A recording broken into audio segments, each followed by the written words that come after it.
Okay, here's your 2005 Hummer H2, about 175,000 miles, my wife's truck.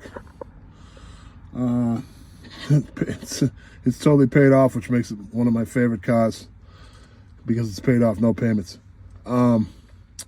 This little issue has been happening on and off probably since we got the car. There's supposed to be two little tabs on here, and if you look inside the shift knob, you can see there's a big button in there that you got to be able to push to get it in and out of gear.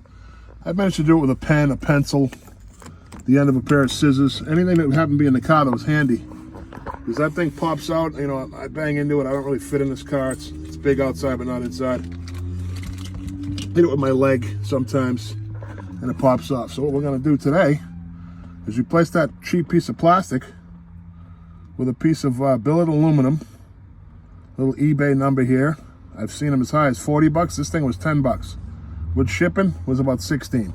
$16 on this car, nothing. And if you're not fixing something every week on a Hummer that's an 05, do you even have a Hummer?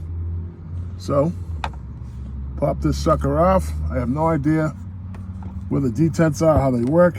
Just gonna put it in, give it a little twist, a little feel, see how we feel there. Nope, not going there.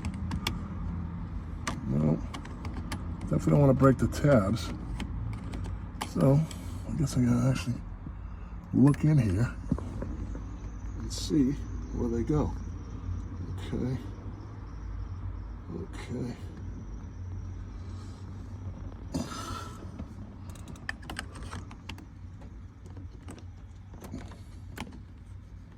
I don't want to force it. Nope. Nope. Not going there.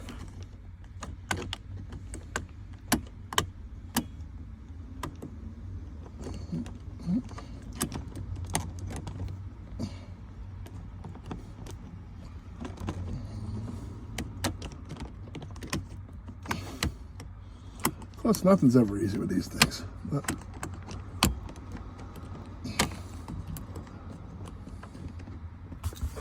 I'll try to get a better look inside.